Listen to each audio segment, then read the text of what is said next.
जी अस्सलाम वालेकुम बेटा। तो नेक्स्ट टॉपिक हम पढ़ने जा रहे हैं कंपोजिशन ऑफ फंक्शन। अगर मैं कंपोजिशन ऑफ फंक्शन को सिंपल वर्ड्स में डिफ़ाइन करना चाहूँ तो हम इसको ऐसे कह सकते हैं कि हमने एक फ़ंक्शन की आउटपुट को दूसरे फ़ंक्शन की इनपुट के तौर पर लेना है। ठीक है, ये हमारे पास हम जो इस लेवल पर पढ़ने जा रहे हैं ये दो फंक्शंस की कंपोजिशन है। ठीक है, इससे नेक्स्ट लेवल पे आप 3 लेवल्स की, ठीक है, 3 फंक्शंस की, 4 फंक्शंस की कंपोजिशन भी पढ़ेंगे। ठीक है, तो हमारे पास लेट्स से एग्जांपल के ज़रिए मैं इसको एक्सप्लेन करूँगा। लेट्स से हमारे पास एक function F of X is equal to 2x + 3 है and second function G of X is equal to X square है। ठीक है, यहाँ पे मैंने इसकी फंक्शन एफ ऑफ एक्स की डिफरेंट इनपुट्स पुट किए हैं और उसके लिए मैंने आउटपुट्स ये निकाली हैं। -2 अगर इसमें पुट करें तो हमारे पास क्या आएगा, एफ ऑफ -2 क्या आएगा, -1 आएगा। ठीक है, इसी तरह -1 पुट करें तो 1 आएगा, 0 पुट करें तो 3 आएगा। ठीक है, इसी तरह एक्स इसकी डिफरेंट इनपुट्स के लिए भी हमारे पास ये आउटपुट्स आ रही हैं। ठीक है, तो अब हम यहाँ पे कंपोजिशन ऑफ फंक्शन किस तरह होगा, हमारे पास let's say G of F of X, ये हमारे पास क्या है, कंपोजिशन ऑफ फंक्शन है। दो फंक्शन हैं जी और एफ, उनकी कंपोजिशन हम करने जा रहे हैं। इसको हम इस तरह भी लिख सकते हैं G into F of x.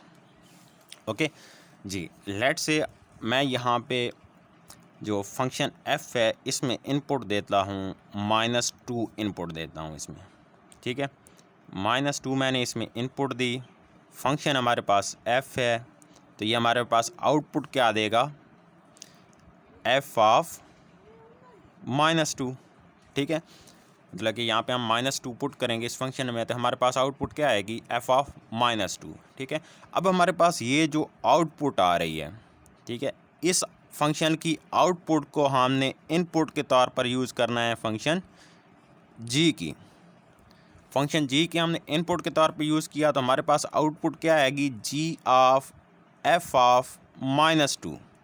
ठीक है, यहाँ हमारे पास इनपुट -2 थी तो यहाँ पे क्या आया, f ऑफ -2 आफ्टर प्रोसेसिंग। ठीक है, फंक्शन f से गुजरने के बाद ये क्या होगा, f ऑफ -2। अब हमारे पास ये इनपुट है, f ऑफ -2 किसकी इनपुट है, फंक्शन g की, तो हमारे पास आउटपुट क्या आएगी, g ऑफ f ऑफ -2 आएगी। ओके, अब अगर हम यहाँ पे वैल्यूज़ देखें तो f ऑफ -2 की वैल्यू यहाँ पे क्या आ रही है, इस एग्जांपल में -1 आ रही है। f of -2 is equal to -1, मतलब कि हम यहाँ पे वैल्यू ये क्या आएगी, -1 आएगी। ठीक है, और फिर ये g में से प्रोसेस होगी, यहाँ से ये g में से ये हमारे पास ये जो फंक्शन g है, ठीक है, इसमें से प्रोसेस होगी तो हम यहाँ पे क्या पुट करेंगे, g of f of -2 is equal to -1 है तो यहाँ पे हमारे पास g ऑफ -1 आएगा। ठीक है, और g ऑफ -1 पे हमारी वैल्यू क्या आती है, 1 आती है, मतलब कि ये सारी प्रोसेसिंग के बाद हमारा आंसर क्या आएगा, -1, यहाँ पे 1 आंसर आ जाएगा। ठीक है, अगर आप इसको इस तरह लिखना चाहें, ठीक है, ये हमारे पास इस पे हमने फंक्शन f अप्लाई किया विच इज़ 2x + 3। ओके, इसको प्रोसेस करने के बाद हमारे पास जो आंसर आया है वो -1 है।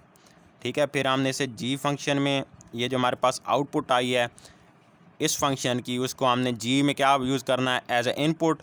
तो g फंक्शन हमारे पास x स्क्वायर है तो यहाँ पे इसको इनपुट यूज़ करेंगे तो x जगह क्या आएगा, -1, तो -1 से करके आ जाएगा 1 आ जाएगा। ठीक है, मतलब कि सिंपल ये है कि हमने एक फंक्शन की आउटपुट को दूसरे फंक्शन की इनपुट के तौर पे यूज़ करना है। ठीक है, तो इसके लिए हम एक्सरसाइज पे आते हैं, इसमें ज़्यादा देर एक्सप्लेन नहीं किया गया। चलें आप ये डेफिनेशन देख लें पहले जो आपकी बुक में लिखी हुई है। इसमें हमारे पास let f be a function from set x to set y।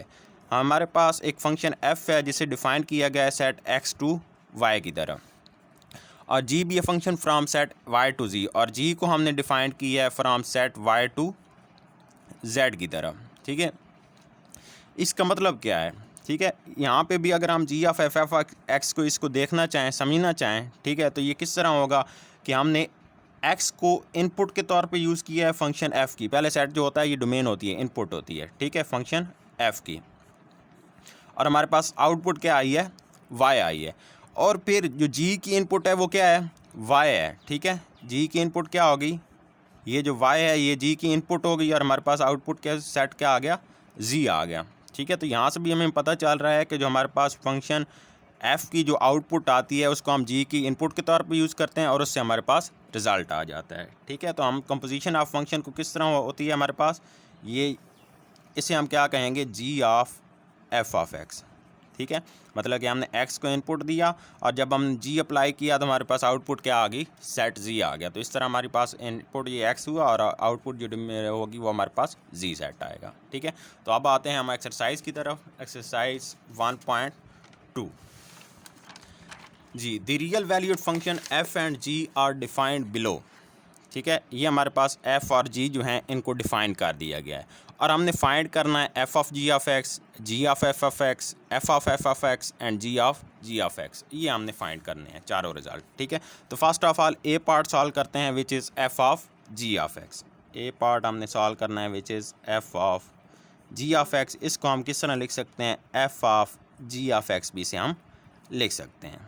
ठीक है जी, तो हमारे पास g ऑफ x क्या है। अब हमने f की इनपुट के तौर पे कौन सा फंक्शन लेना है, g फंक्शन लेना है। तो g फंक्शन हमारे पास क्या है, 3/x माइनस 1 है। ठीक है, पहले यहाँ पे जो फंक्शन की इनपुट क्या है, ये x है, लेकिन इस अब क्या बन गई है, इस फंक्शन की इनपुट क्या बन गई है, g फंक्शन बन गया विच इज़ 3/x माइनस 1। मतलब कि हम यहाँ पे वेरिएबल की जगह क्या पुट करेंगे, 3/x माइनस 1। फंक्शन हमारे पास क्या है, 2x प्लस 1 है। 2 वेरिएबल की जगह जो हमारे पास इनपुट है, इनपुट क्या है, 3/x माइनस 1। ओके, तो ये पुट करेंगे जी, इसको सिंप्लीफाई करेंगे। 2 × 3 is 6/x minus 1 plus 1, LCM is x minus 1 जी, 6 प्लस x माइनस 1 आ जाएगा। तो ये हमारे पास 5 प्लस x/x माइनस 1, या आप इसे कह दें x प्लस 5/x माइनस 1। तो ये हमारे पास f of g of x की वैल्यू आ गई है। ठीक है, which is x plus 5/x minus 1 जी। बी पार्ट में हमने g of f of x की वैल्यू फाइंड करनी है। g of f of x, इसको हम लिख सकते हैं g into f of x। Okay, अब हमने जो फंक्शन f है उसकी आउटपुट को हम क्या यूज़ कर रहे हैं, as a input of function g जी। f ऑफ x की वैल्यू इधर पुट करेंगे, f of x is 2x plus 1। Okay, अब फंक्शन g की इनपुट क्या है, 2x प्लस 1। मतलब कि जो फंक्शन g है इसमें जहाँ पे वेरिएबल आ रहा है उसकी जगह हम क्या पुट करेंगे, 2x प्लस 1 पुट करेंगे। Okay, g function is 3/x minus 1। x की जगह ये इनपुट 2x प्लस 1 और फिर क्या है, माइनस 1 है, तो ये माइनस 1 आ गया। सिंप्लीफाई करेंगे इसे, 3/2x प्लस 1 माइनस 1, ये 1 माइनस 1 से कैंसिल, तो ये हमारे पास क्या आ जाएगा, 3/2x। तो ये हमारे पास g of f of x की वैल्यू आ गई है। ओके, नेक्स्ट हमारे पास सी पार्ट है f ऑफ x। ठीक है, सी पार्ट में हमने C part is f of x। ठीक है, f ऑफ x हमारे पास फंक्शन क्या था, 2x प्लस 1 और g ऑफ x हमारे पास क्या था, 3/x माइनस 1। 3/x माइनस 1 जी। f ऑफ x हमने फाइंड करना है, तो इसको हम क्या लिख सकते हैं, f into f of x। Okay जी, f into f of x की वैल्यू हमारे पास क्या है, 2x प्लस 1।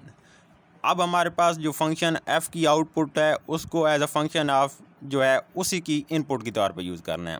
ठीक है जी, तो यहाँ पे हमारे पास f ऑफ, यहाँ पे इसकी वैल्यू पुट की 2x plus 1 f of x की। अब जो हमारे पास फंक्शन f है वहाँ पे इनपुट में क्या हमने यूज़ करना है, 2x प्लस 1। ठीक है, तो जहाँ पे वेरिएबल है वहाँ पे हम क्या पुट कर देंगे, 2x प्लस 1। ये 2 इंटू x है, x की जगह ये वाली इनपुट होनी है, तो ये 2x प्लस 1 प्लस 1 आ जाएगा जी। तो ये 4x प्लस 2 प्लस 1, तो ये हमारे पास क्या आ जाएगा, 4x प्लस 3। तो यहाँ से हमने f ऑफ x भी फाइंड कर लिया है। नेक्स्ट हमारे पास इसका d पार्ट है जिसमें हमने g ऑफ x फाइंड करना है। ठीक है, तो विच इज़, इसको हम लिख सकते हैं g into g of x जो फंक्शन है उसकी वैल्यू पुट करेंगे विच इज़ 3/x माइनस 1। ठीक है, अब हमारे पास ये इनपुट है, इस फंक्शन में इस इनपुट को पुट करेंगे तो ये 3/x, x की जगह ये वैल्यू पुट करनी है, 3/x माइनस 1 इंटू ये माइनस 1 आ गया। ठीक है जी, एलसीएम लेंगे डिनोमिनेटर में, तो ये हमारे पास 3/x माइनस 1, ये एलसीएम आएगा, तो ये हमारे पास क्या आ जाएगा, 3 माइनस इंटू x माइनस 1 जी। x माइनस 1 डिवाइड हो रहा है, डिनोमिनेटर में जाके मल्टीप्लाई हो जाएगा, 3 into x minus 1 3 minus sign change करेगा -x+1 जी। तो ये हमारे पास क्या आ जाएगा 3x - 3 ओवर 4 - x। ठीक है, या आप इसे इसी तरह भी लिख सकते हैं 3 × x - 1 ओवर 4 - x। तो ये हमारे पास g ऑफ x की वैल्यू आ गई है। ठीक है, तो जो नेक्स्ट इसके पार्ट हैं वो आप इजीली इसी मेथड को यूज़ करते हुए इसके सारे पार्ट सॉल्व कर सकते हैं। ठीक है, इट्स ऑल फॉर टुडे। अल्लाह हाफ़िज़ बेटा।